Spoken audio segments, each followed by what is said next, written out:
Ya Ali, wahai Ali.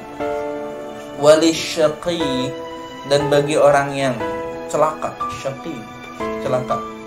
Salasu alamatin, ada 3 pula tandanya. Cakep banget ini, 3 semua. Walisyaqi, dan bagi orang yang celaka itu 3 tanda celaka. Apa yang pertama? Qutun haramun, makanan pokok yang haram. Qutun haramun, makanan pokok yang haram. Makanan pokoknya haram. Ini orang bakal celaka nih yang begini. Saudara, makanan haram ini efeknya banyak banget buat kehidupan kita. Setidaknya ada 7. Yang pertama, la yustajabu du'a. Doanya nggak diijabah sama Allah. Doa nggak diijabah. Efek makanan haram bisa membuat doa seseorang terhijab. Ingat kisah Ibrahim bin Adham yang memakan sebutir kurma? Kurma yang beliau sangka miliknya kan? Padahal masih milik sang penjual. Seorang wali yang mustajab doanya langsung turun derajatnya menjadi tak terkabulkan doanya. Hanya karena memakan sebutir kurma yang bukan haknya. Dan itu pun tanpa disengaja olehnya. Bayangin itu saudara, sebutir kurma itu. Kita udah berapa korek api orang kita ambil? Nggak ada. Hah?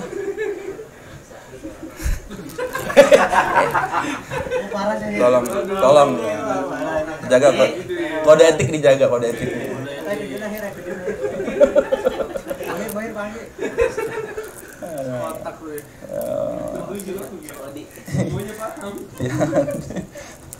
Nah ini ya, bisa menghalang. Jangan-jangan selama ini makanan kita haram, bukan masalah doanya, makanannya barangkali haram. Ya, saudara. Haram ada 2, saudara. Ada haram zatiyah, haram zatnya, ada haram perbuatannya, hadidiyah. Zatiyahnya haram, ya bangkai, daging babi, ya khamr, itu zatiyahnya. Ada haram yang sifatnya hadidiyah, perbuatannya. Haram yang terjadi karena kondisi atau keadaan tertentu. Makanannya boleh jadi halal, tapi karena perbuatannya jadi haram. Ini punya siapa ya? Agak ada orang. Minum aja dah. Telan langsung. Iya. Aduh, sering kita begitu ya. Punya Allah ini mah, ya.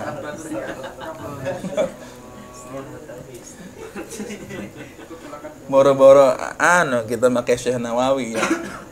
Jangankan yang halal artinya. Beliau makan yang halal ditinggalin ya. Tinggal di pinggir laut tapi nggak makan ikan laut. Syekh Nawawi nggak makan ikan laut padahal halal kan? Jelas. Kalau yang halal bisa ditinggalin, apalagi yang haram. Ini makomnya beliau. Wajar lah kalau ketika mengarang kitab Marokil Ubudiyah, Syarah Bidayatul Hidayah, karya Imam Ghazali, tangan kirinya mengeluarkan cahaya. Lampu minyaknya habis, gelap, lagi nulis kitab. Lampu mati. Allah takdirkan telunjuk kirinya bersinar. Syekh Nawawi Al-Bantani karamahnya. Makanya dikatakan telunjuk kiri beliau ini hitam ini. Ada bekasnya. Karena terlalu terangnya cahaya itu meninggalkan bekas di telunjuknya. Hitam. Syekh Nawawi Al-Bantani. Itu gambarnya ada di situ.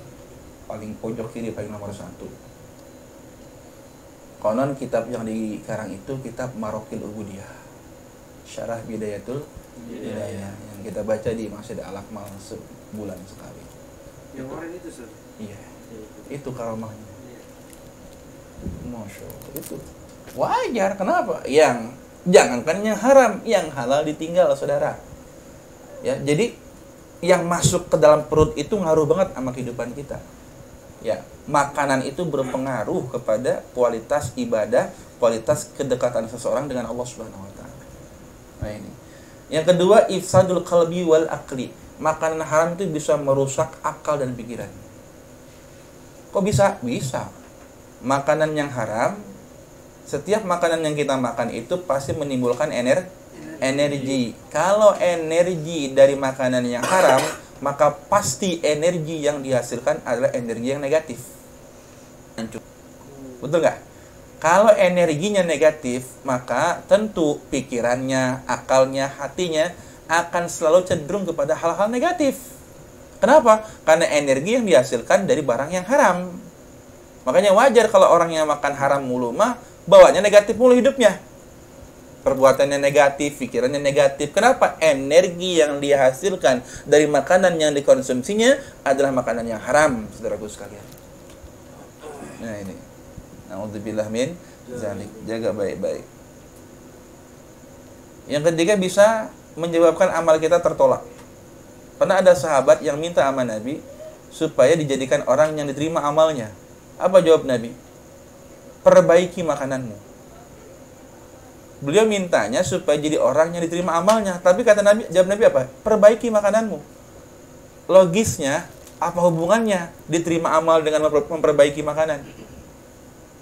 Apa kolerasinya? Ternyata yang kita makan itu bisa jadi asbab, ya, bisa jadi sebab tertolaknya amal kita. Orang yang makan perkara yang haram, ternyata dalam hadis Imam At-Tabrani itu dikatakan 40 hari ibadahnya nggak diterima oleh Allah Subhanahu wa taala. 40 hari, saudara. Kalau kita makan barang yang haram dengan sengaja, maka 40 hari ibadah kita ditolak oleh Allah Subhanahu wa taala. Allahu Akbar. Berarti makanan haram bisa menyebabkan tertolaknya amal kita. Makanya wajar ada 33 ayat, 33 tempat dalam Al-Quran yang membahas tentang manusia dan makanannya. Falyanzuril insanu ila ta'ami. Maka hendaklah manusia memperhatikan terhadap makanannya. 33 tuh, banyak itu. Membahas tentang makanan. Ya.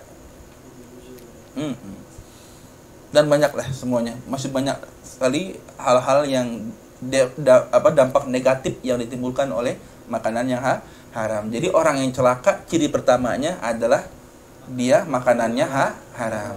Wajtinabul alim, ciri yang kedua, menjauhi orang berilmu. Menjauhi alim, menjauhi orang berilmu, nggak mau dekat sama orang berilmu. Orang yang menjauhi alim celaka hidupnya. Karena alim ini orang yang dititipi ilmu oleh Allah yang bisa memperbaiki kualitas ibadah kita. Dekati orang-orang alim. Bahkan bisa men-charge, bisa mengupgrade keimanan kita dengan dekat orang-orang alim. Maka jauh dengan orang alim, celaka hidup kita. Wassalatuhu liwahdihi. Yang ketiga, dan salatnya untuk dirinya sendiri. Bukan lillahi ta'ala. Ya, salatnya untuk diri sendiri, liwahdihi. Maksudnya apa? Salatnya enggak tulus karena Allah, tapi untuk kepentingan dirinya sendiri. Ya. Salatnya untuk dirinya, bukan karena Allah. Lagi ada hajat kita. Ini banyak nih kejadian. Kita kalau melaksanakan salat karena ada hajat, ya. Jadi salatnya kita itu karena kebutuhan kita. Ya enggak? Sering enggak kita begitu? Tahajud karena ada hajat. Iya. Jadi sholat kita itu memang karena kebutuhan kita sendiri, untuk kita, bukan karena untuk Allah gitu. Makanya kenapa talafuznya itu ada lafaz di ujungnya lillahi ta'ala. Fardal lillahi. Lillahi ta'ala itu adalah manifestasi, ya, suatu ungkapan yang menyatakan bahwasanya kita niat tulus ibadah karena Allah. Inna salati wa nusuki wa mahyaya wa mamati lillahi rabbil alamin. Itu sebenarnya ungkapan janji tulus setia kita kepada Allah itu. Ya, tetapi manakala orang menjadikan salatnya untuk dirinya sendiri, celakalah hidupnya.